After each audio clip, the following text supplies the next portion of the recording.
vai fazer a curva, são 120 metros de avanço. Rosa Mota já vem agradecer, traz 120 metros de avanço sobre Liza Martin, já vem a rir.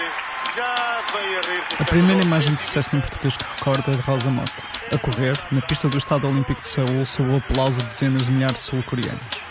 Estávamos em 1988 e ao longo destes 30 anos, muitos portugueses marcaram a diferença na sua área de intervenção, tornando-se, em muitos casos, referências mundiais. O desporto, e o futebol em particular, têm roubado espaço mediático a estes portugueses, que a título individual ou na liderança de empresas, construíram percursos de vida que vale a pena conhecer.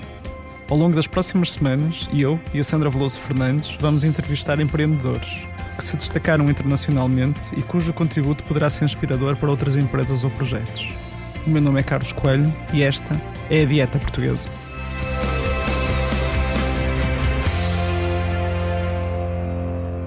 A Frulact é um grupo empresarial estabelecido em 1987 que nasce de um projeto familiar dos barcelenses Arménio Miranda e os seus filhos, João e Francisco.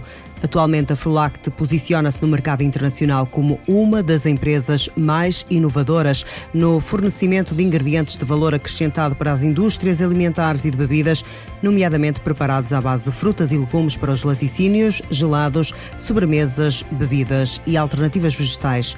O grupo tem uma presença global em 3 continentes, está sediado na Maia, mas possui 8 fábricas em 5 países: Portugal, Marrocos, França, África do Sul e Canadá, e está classificada entre as 5 maiores empresas do mundo no seu setor. O barcelense João Miranda é o CEO do grupo Frulact, tem 53 anos, é natural de Roriz e traça o percurso da empresa numa linha do tempo que cruza o espírito empreendedor das origens, a visão inovadora do presente e o olhar global como estratégia para o futuro do grupo Frulact. Entrevista ao barcelense João Miranda, CEO do grupo Frulact. Já lemos muita coisa sobre a Frulact devido ao crescimento que esta empresa tem e olhando para o presente, naturalmente também tem um passado que queremos aqui olhar e avaliar. Cresceu de um pequeno quintal, de uma garagem, para uma grande empresa que hoje é uma referência nacional e internacional. Que projetos é que tem atualmente em mãos? Porque sabemos, por exemplo, que foi o concretizar de um projeto abrir no Canadá. O projeto vai-se desenvolvendo e segue aquilo que é uma orientação estratégica que definimos. Nós há 5 anos atrás definimos algumas linhas de orientação, mas temos desde 2008 que definimos algo mais consistente e mais estruturante, diria, para o futuro da Frulact, que era globalizar o projeto. Globalizar e também sermos reconhecidos a nível global como a empresa mais inovadora do nosso setor. E estes 2 grandes objetivos implicaram grandes alterações naquilo que foi o nosso desenvolvimento e também aquilo que foram os nossos investimentos, no sentido de suportar o crescimento e de suportar esta nacionalização que nos fizesse caminhar para globalizar o projeto.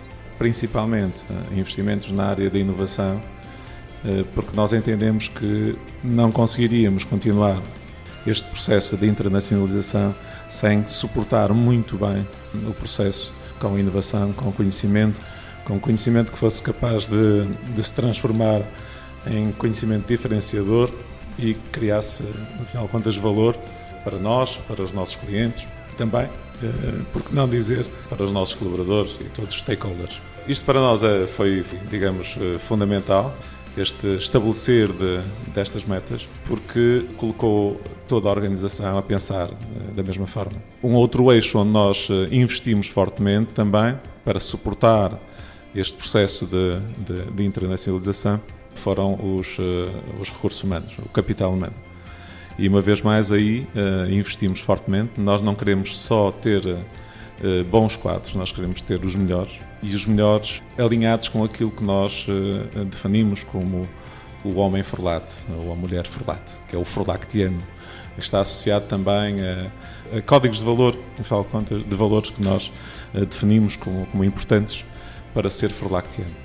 E digamos que foi desta forma que nós suportamos esta nossa visão de internacionalizar e continuar a crescer. Que código de valores se refere? Por exemplo, quando fala justamente nessa inovação, nós que até estamos num centro de investigação, Sim. à porta diz aqui se criam ideias ou nascem ideias? Veja, na Forlate nós não dizemos de forma objetiva quais são os valores. Eles têm que ser percepcionados. É uma forma diferente também de os partilhar. Não acho que nós, ou qualquer forlactiano, tenha que seguir uma cartilha, que tenha que percepcionar aquilo que são os valores da empresa. Mas eles sentem-se e são facilmente percepcionados. Tem a ver com a lealdade, tem a ver com a transparência, tem a ver com a atitude, tem muito a ver com os soft skills. E eles são muito mais valorizados do que aquilo que nós chamamos de hard skills. A tecnicidade para nós é menos importante do que aquilo que são os soft skills. Por isso, para nós, preferimos ter quadros que tenham mais atitude, que estejam mais alinhados com aquilo que é a nossa cultura e valores, do que aqueles que são tecnicamente muito bons, mas que não estão alinhados com essa cultura e valores. O ser forlactiano é um pouco isso. E vocês que até estão intimamente ligados com o fator sensorial, nós estivéssemos nós a falar nesta experiência de sabores. Sim. O mundo Forlate é um mundo de perfumes, de sabor, de sensações. A alimentação é um mundo único. Aliás, quem gosta de cozinha sabe a paixão de quem cozinha e o quanto é uma inspiração, às vezes, estar ao lado de um cozinheiro, como é que ele consegue construir determinados sabores, determinados perfis que nos encantam, que estimulam as nossas papilas gustativas e por isso a Forlate trabalha também muito isso, muito aquilo que são as sensações que têm que estar, obviamente, alinhadas com aquilo que são as preocupações do consumidor ou as realidades de cada geografia, porque em cada geografia há um perfil diferente em termos de gosto. Mesmo quando falamos, por exemplo, de um simples morango que todos comemos todos os dias, a diferença de um perfil de sabor de morango em Portugal é completamente diferente para a Espanha, que estamos aqui ao lado, ou para a França. Temos que ter esta necessidade de conhecermos muito bem aquilo que são os perfis de cada consumidor em cada geografia. A história da Forlac é um bocadinho uma história daquela empresa de garagem, não é? Que começa muito pequenina e depois se torna num dos líderes mundiais. Falávamos dos valores. A capacidade de iniciativa é uma coisa que é muito apreciada na Forlac, ou seja, é alguma coisa que é facilmente percebida pelos forlactianos como decisiva para a empresa? Sim, sem dúvida. Eu acho que há aqui um lado irreverente na gestão e na liderança. Os acionistas da Forlate, a família, no final de contas, não são mais do que meros trabalhadores, mas que souberam, ao longo dos anos, identificar aquilo que são as suas necessidades formativas, souberam também criar uma estrutura e uma organização de profissionais. Não é muito normal numa empresa familiar, fim de 10, 12 anos de existência, integrar no Conselho de Administração pessoas externas à família. Por isso é uma visão muito própria, muito profissionalizada daquilo que é a organização e aquilo que é a gestão. E aquilo que hoje nós temos, por exemplo, num Conselho de Administração de 6 elementos no grupo, só um é da família. Por isso, os acionistas revêem-se como acionistas e não se revêem como, digamos, administradores ou gestores ou o que quer que seja. Têm, digamos, o seu espaço, definem aquilo que são os objetivos ou aquilo que querem para o grupo empresarial e têm uma equipa de gestão que, no final de contas, deve responder por aquilo que são esses objetivos. Confiança também é uma outra palavra que surge aqui, porque a delegação de competências é necessário que também exista aqui um espírito de confiança em delegar competências em quem também está especializado em determinada área. Sem dúvida. Nós temos esse princípio de fazer crescer as pessoas na organização. Ao nível daquilo que é a estrutura, nós, por exemplo, naquilo que tem a ver com os novos recrutamentos, há um princípio que nós adotamos há vários anos, que é a primeira tentativa que fazemos é o recrutamento interno. Se nós queremos alguém para crescer na organização, nós procuramos internamente. Não só na hierarquia em termos ascendentes ou descendentes, mas em termos laterais também. Dentro daquilo que são as competências de cada um dos nossos colaboradores, essas competências são monitorizadas e estamos sempre atentos àquilo que são novas oportunidades que possamos, digamos, proporcionar aos nossos quadros para eles crescerem. Esta também é uma mensagem muito clara que nós passamos aos nossos colaboradores de dizer: vocês têm espaço para crescer. Por isso, aqui não há, digamos, funções ou cargos que se cristalizam. As pessoas estão numa função durante 3, 4, 5 anos, seguramente vão mudar de função, porque elas têm que enriquecer-se em termos profissionais. E nós não acreditamos que um financeiro consiga entender a empresa de forma transversal se continuar ad eterno naquela função. Por isso, há outras áreas que um financeiro ou que alguém que está nas compras ou alguém na área comercial pode fazer e deve fazer. E essa rotatividade que nós promovemos faz com que os nossos quadros se enriqueçam em termos profissionais e que, ao mesmo tempo, também cresçam na organização.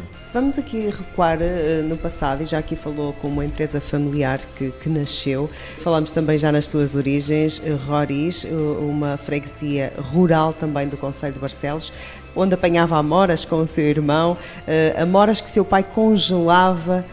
Alguma vez imaginou, envolvidos todos estes anos, que desde criança em que apanhava os frutos e o seu pai congelava, porque trabalhava já na longa vida, hoje estar estabelecido e ser uma referência nesta área da agroalimentar? Vamos ver, eu acho que ficava muito bem eu dizer que sim, mas logicamente que não. Ninguém conseguiria adivinhar, nem pensar numa coisa dessas. O que descreveu são memórias.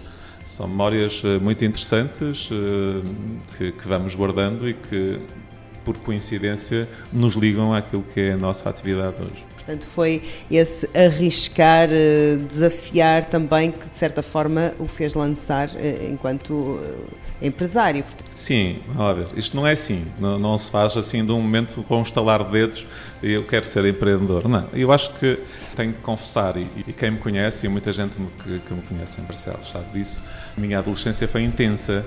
Eu era um miúdo bastante difícil de domar e, por isso, eu até sei que o meu pai teve alguma dificuldade em me domar como filho. Porque havia alguma irreverência da minha parte, alguma vontade de ir por aí fora, mas ele fez, e muito bem, o papel dele. É verdade que eu, a determinada altura, disse que ia estudar à noite, queria trabalhar e queria ter um projeto meu e pronto, isto de alguma forma estimulou a que o projeto Forlato surgisse, concebido pelo meu pai. Teve essa visão de juntar também o meu irmão e somos os três que, no final de contas, acabamos por iniciar o projeto e mais tarde juntaram-nos todos mais à frente em termos mais operacionais para tornar, no final de contas, este projeto realidade. O investimento na 8ª unidade fabril no Canadá é uma tentativa de chegar ao mercado da América do Norte e diminuir a dependência do mercado europeu. É possível uma empresa localizada em Portugal, ainda que com unidades em vários pontos do mundo, que o mercado europeu pese menos de 40%? É realista? Um dos pontos que definimos em 2007, 2008 foi exatamente que a Europa devia pesar menos de 50% nos 5 anos seguintes. Não conseguimos fazê-lo, mas neste momento estamos a cerca de 60% ou 58%. Ou seja, é possível. Uma empresa que se globalize seguramente que consegue fazê-lo. Nós, da nossa parte, com este investimento que efetuamos no Canadá, aquilo que vai acontecer seguramente e aquilo que nós perspectivamos é que o mercado da América do Norte, sendo um mercado com potencial de crescimento, nos vai fazer crescer em termos de volume de negócios e a representatividade fora da Europa vai crescer bastante. Por isso, nós já estamos, a partir do Canadá, apesar de termos iniciado o ano passado a produção, já estamos a exportar cerca de 30% para os Estados Unidos e no próximo ano contamos que seja mais de 50%. Por isso, acreditamos sinceramente que este peso em relação à Europa aumente. Nós definimos isto porque percebemos que a Europa, como mercado, está, digamos, muito maduro, não há espaço para crescer. E quando não há espaço para crescer, há um esmagamento de margens e nós ou temos lastro suficiente fora da Europa para conseguir, digamos, equilibrar aquilo que é a nossa exploração com negócios fora da Europa, em África também. A nossa posição em África é muito, muito importante e estratégica para o futuro. A África é dos países que mais vai crescer nas próximas décadas. Por isso, estando nós a norte e estando nós a sul com operações, estamos muito bem posicionados e neste momento somos líderes do continente. Mas, uma vez mais, temos que olhar sempre para estes vasos comunicantes que depois se podem criar com mercados que são mais rentáveis e mercados onde nós obrigatoriamente temos que estar, como é o mercado europeu, mas que não são nada rentáveis. Não seriam sustentáveis se nós não estivéssemos fora da Europa. A ideia que eu tenho do João Miranda é que é um líder muito hands-on. Gostaríamos de um bocadinho de entender como é que liderar uma empresa que tem 8 fábricas, que está presente em 28 países, como é que se faz esse equilíbrio entre a visão global do CEO e a pessoa que parece sempre ter um gosto de estar perto do terreno. Claro, é verdade. Eu gosto de estar sempre muito perto, tenho um lado que ainda tenho muito operacional, e eu passei por todas as áreas operacionais da organização, por isso é-me mais ou menos fácil interpretar todas as áreas operacionais da organização, mas seria humanamente impossível eu estar presente em todas as unidades. Mas hoje nós temos, seja as tecnologias, seja a facilidade com que nos deslocamos, seja as equipas que temos, criamos sempre uma proximidade muito forte. Fazer uma videoconferência com as equipas, ou então fazer a visita também, que vou fazendo 2 vezes por ano a cada unidade, e estar lá uma semana e estar a interagir, criar ali algum calor na relação, é fundamental, porque aquilo que nós sentimos ou percepcionamos pelos nossos colaboradores é que veem, digamos, a Frulato uma empresa muito humana, muito próxima, muito calorosa, e isso também tem a ver, obviamente, com a liderança, não só a minha liderança, mas a liderança dos meus colegas da administração. Somos muito de palmada nas costas e de sorriso. Que vou sentindo ao longo destes anos é que nós temos muitas vezes, e regularmente, inúmeras auditorias. No final das auditorias há sempre ali o debriefing, e a primeira coisa que dizem há uma coisa que nos impressionou, é o sorriso das pessoas. E isso, para mim, é o maior património que nós temos. É as pessoas sentirem-se felizes e estarem à vontade no seu local de trabalho. Estejam na produção, ou estejam no laboratório, ou estejam na área administrativa, ou quer que seja, as pessoas sorriem, as pessoas falam, cumprimentam, não estão intimidadas com nada. Isto tem que ser percepcionado. Tem filhos, ao que soubemos, nenhum deles seguiu as pegadas do negócio do pai. Já terá dito mesmo que não lhes desejava este caminho. Sente que perdeu algo no seu percurso em prol desta empresa da Frulact? Bem, é uma questão muito pertinente e forte. Em relação aos meus filhos, é verdade que eu, aquilo que digo e sempre disse, é que não desejo, muito sinceramente, que eles passem por aquilo que eu passei ao longo do meu percurso. Isto porquê? Porque eu sinto a minha profissão, ou pelo menos aquilo que é a minha função e aquilo que é o meu papel na organização, como algo de desgaste rápido. Sinceramente, acho que perdi muito, porque há 2 coisas que eu nunca abdiquei: do meu trabalho e da responsabilidade que tenho e a paixão com que vivo o trabalho, e a outra que eu nunca abdiquei, que é a família. Por isso, preservar estas 2 coisas, obviamente que nós acabamos por abdicar muitas outras. Eu hoje começo a pensar quando é que eu terei tempo para fazer uma viagem, mas uma viagem de lazer, a sério. Ir 15 dias com a família, não sei, dar um passeio, olha, nos Estados Unidos, mas dar um passeio. Não é viajar todas as semanas, ou quase todas as semanas, ir aos Estados Unidos, ir à África do Sul, ou ir ao Norte da África, ou ir à Ásia, ou à Europa, e fazer vida de avião e hotel e vir embora.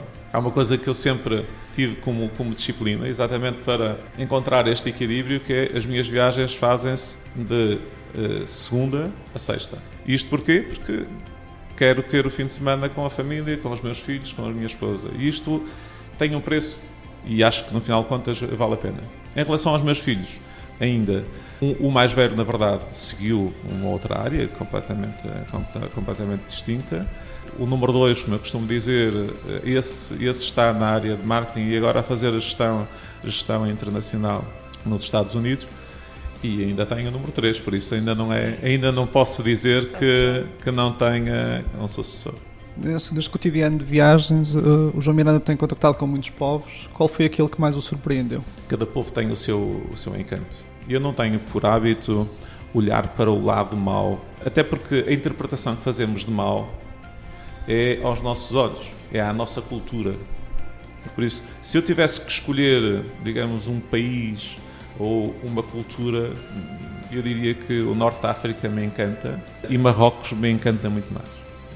É o sítio onde eu me sinto, e isto eu sei que vai surpreender muita gente, mas é o sítio onde eu me sinto como estivesse em casa. Seja em termos de segurança, seja em termos da afinidade que eu encontro nas pessoas, naquilo que são as conversas, a interação, nos afetos, em tudo.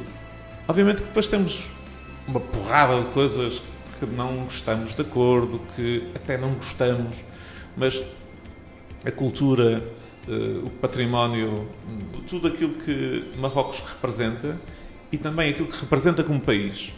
Um país que se tem desenvolvido de uma forma incrível, por isso aí também sou condicionado pela admiração que tenho por ver um maior porto de mar ali da zona do Mediterrâneo, por ver uma free zone, uma plataforma offshore, no final de contas, em que há investimentos incríveis ali no Norte de África, e foi uma estratégia já tem quase 30 anos, de ver aí o aeroporto ao lado, de ver arrancar neste momento, não sei se é este mês, o TGV de Tanger para Casablanca e já o projeto de Casablanca para Marrakech. Eu acho isto fantástico. Eu gosto de chegar a Casablanca com aquela confusão toda de carro e parar no vermelho e buzinarem-me atrás, insistirem para eu andar, ou eu então ir a atravessar o verde e vir outro carro do outro lado a buzinar-me porque estou a passar o verde. Mas isto tudo, nós temos que mudar o chip e dizer que estamos num país diferente. E viver isto de forma diferente, eu acho Marrocos um país fantástico, sinceramente.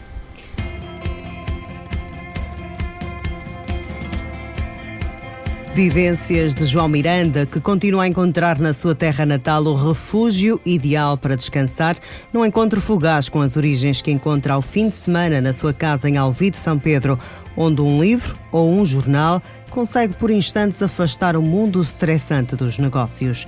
João Miranda saiu do Grupo Frolact, que até 2020 pretende que a empresa seja reconhecida como a mais inovadora do setor, expandir as operações à escala global e chegar ao top 3 das maiores empresas do setor. Dieta Portuguesa, uma produção de Portuguese Diet Marketing e Internacionalização e Rádio Barcelos, com o apoio. Não se fala de outra coisa, Miguel. O teu negócio vai de vento em popa. É verdade, definimos um modelo de gestão sustentável e estamos a colher esses frutos. Repara, começámos com 3 colaboradores e neste momento já somos mais de 20, todos de cada terra. As nossas parcerias são com empresas locais, pessoas e famílias em quem confiamos. Queremos valorizar o que é nosso, da nossa região. E há uns dias recebemos um prémio pelas boas práticas ambientais. Inacreditável. E tudo isto em menos de 2 anos e meio.